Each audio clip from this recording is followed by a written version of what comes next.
I will be reading the story, Now Let Me Fly, the story of a slave family, written and illustrated by Dolores Johnson.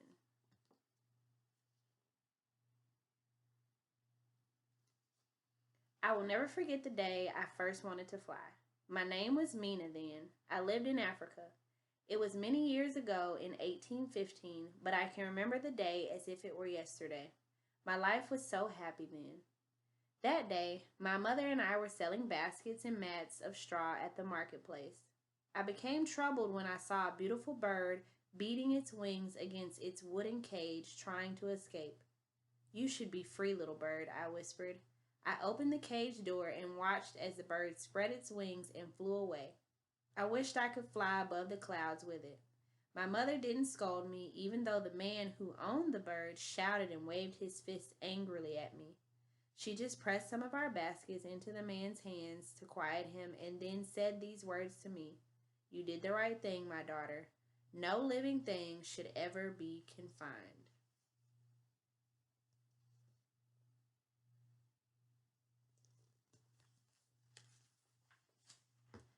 Later, as we crossed the savannah on our walk home, I heard the sound of drum beats. Mother, I said in anticipation, do you hear the drums? Will there be dancing tonight, or will the old ones tell their stories? No, child, there is no joy in the sound of those drums, said my mother. Hurry, we must get home.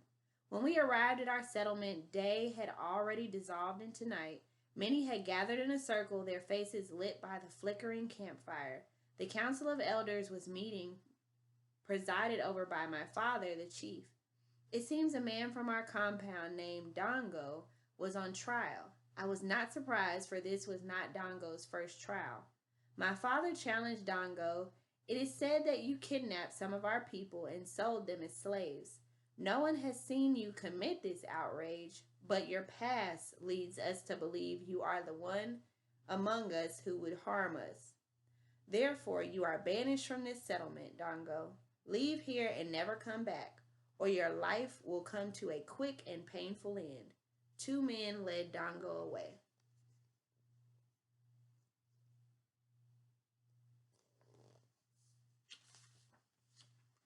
The next morning, as I played in my family's compound, I hummed the songs my mother sang to me as a baby. Only footsteps away, my mother ground grain with the other women while humming the same soft melodies of love and family. When I thought I saw the little bird I had freed from its cage at the marketplace flying above me, I followed its flight all the way to the outskirts of the settlement. I flapped my arms as it flapped its wings, as if I could fly with it. Therefore, I didn't hear the footsteps that came up behind me, nor did my mother hear my muffled screams as my kidnapper covered my mouth with his hand and dragged me away. All that could be heard echoing through the trees were Dongo's rantings. Banish me, will you? Banish me?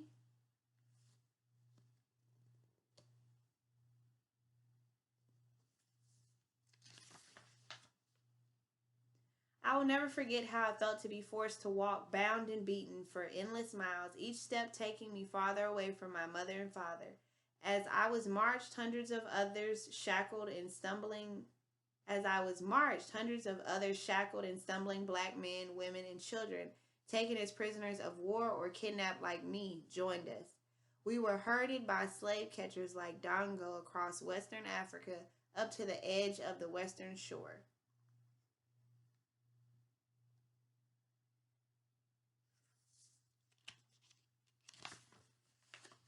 Within days, pale ghost like men arrived to transact business with Dongo and the others. The white men took us, a few at a time, in small wooden boats to a large ship anchored offshore. There they forced us to lie on rough wooden planks, side by side, so close together that there was no more than a whisper and a prayer between us. What I will forever remember is meeting a boy named Amadi, who sat beside me on the foul smelling ship. Within moments of our meeting, he began to take care of me, and I took care of him. When Amadi was sick with the dreaded fevers, I comforted him by singing the songs my mother taught me. When I tossed and turned with hunger, Amadi often said, Take some of my gruel, little bird. As he wiped away my tears, Amadi would say, "Raise your head high, Mina. You are the daughter of a prince, the granddaughter of a great king. Yours is a great African heritage. No one can ever take that from you."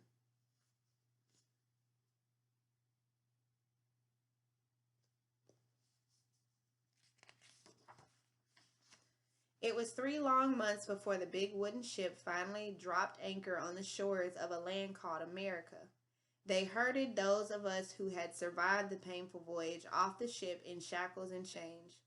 Amadi and I stood on a platform in front of many white men and women who bid for us as though we were cattle or goats at the marketplace. A tall white man with cold eyes of a snake bought Amadi and me for what I later found out was less than $100 each.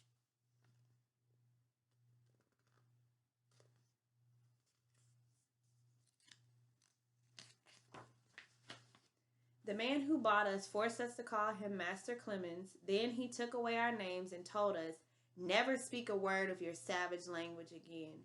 Even though we were just children, Master Clemens put Amadi and me to work on his cotton fields from dawn to dusk, 6 days a week, until our backs nearly broke under the weight of our labor.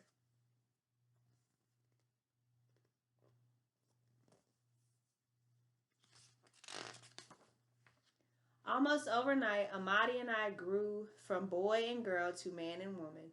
As we grew, so did our love for one another. Soon our master gave us permission to get married. Every slave on the plantation came to watch us jump the broom into marriage at the wedding ceremony. In time, I gave birth to 4 beautiful children. Amadi and I raised our family in a tiny shack with the meager rations our master gave us and these rags on our backs as our reward. Though we lived in misery, captured in the cage of slavery, at least we had each other. But then I thought my life would truly end when my master told me, "I have sold your husband away." It had been years since I had heard my father's voice and years since I had left my mother's caress, and then my husband was taken away before I could even say goodbye. I was never to hear another word from him again. My 4 children were all that I had in my life. I had to do all I could to try to keep the rest of my family together.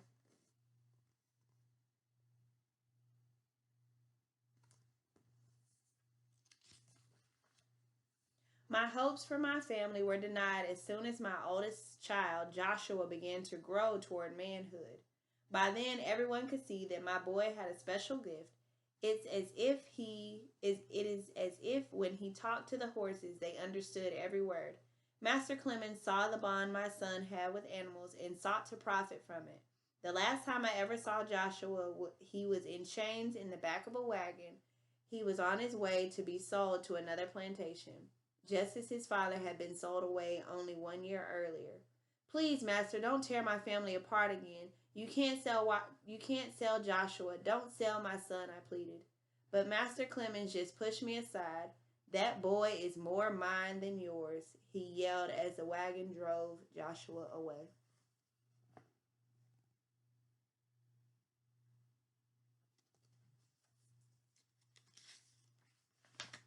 Word was passed across country from slave to slave after what seemed an unbearably long time. I found out that Joshua had been sent to the Randolph plantation, hundreds of miles away.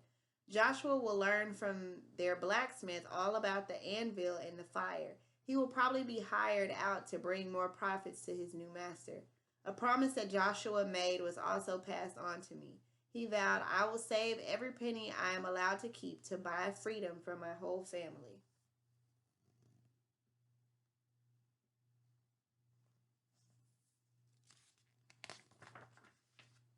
My second child, Sally, was so smart she taught herself to read by listening to our master's children at their lessons.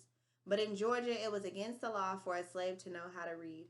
So Master Clemens took a whip to my Sally. She just stood there and took the lashing and did not even cry. That child has the will of iron and a head that won't be bowed. I feared for her. That's no way for a slave to be. So I woke Sally one night, hugged her, and put her in the arms of a friend who would risk their lives taking my child up north to freedom. I cry every time I hear the song they sang when I saw her for the very last time. They were signaling to the other escaping slaves to steal away.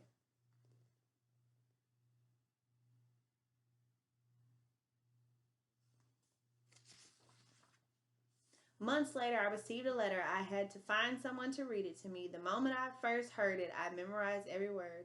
Mama, please don't worry about me. I am safe, though our travels were not easy. For 6 weeks, we forded streams and walked hundreds of miles at night, always following the North Star. During the day, we fell asleep in cold, wet, dark caves as we hid from slave catchers.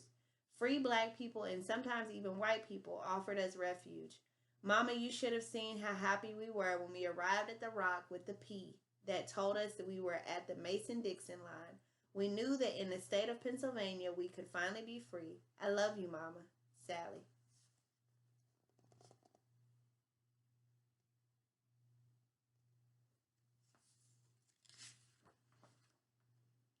My boy Mason was smart like his sister and talented like his brother. He had a gift, but it wasn't how fast he could pick a row of cotton. That boy would take the banjo his daddy made and play it till even the birds tried to dance. But my master saw the joy we found in Mason's music. He raised his whip to my boy to stop his banjo playing, and I knew right then that if Mason stayed on this plantation, he would only become a beaten, broken slave in the fields. I sent word up north to Sally, the daughter I had not seen in 6 winters. In due time, she answered my prayers. A strange black man came to our door and said, I have come to help Mason steal away. I waited 6 months to hear what had become of my son. Then I found this note slipped under my cabin door. Mama, Mason has been taken to Florida to live with a Seminole Indian family. For now, Mama, this is the best I can do to help Mason be free. Don't worry, somehow I will find a way to bring our family back together again. Your loving daughter, Sally.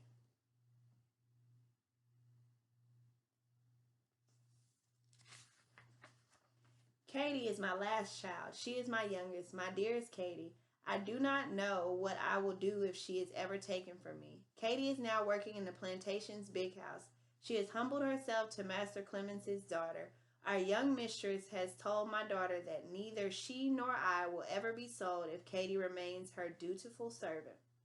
I am telling my last child the story of her heritage, the story my own parents once told me. I am showing her how to make beautiful quilts and pottery from coils of red Georgia clay, like the ones I made as a child in Africa. We will probably never be released from this prison of slavery and rise to freedom like my Sally and my Mason. But Katie and I will somehow find comfort in our lives. Katie and I often walk together up to the boundaries of the Clemens plantation. As we walk, we hear singing, and if I try real hard, I almost hear my mother's voice. The women are singing the old hymn, Now Let Me Fly, a song about a promised land that slaves can only find up in heaven. But when I hear that old song, I search the sky for that little African bird, and I dreamed of freedom.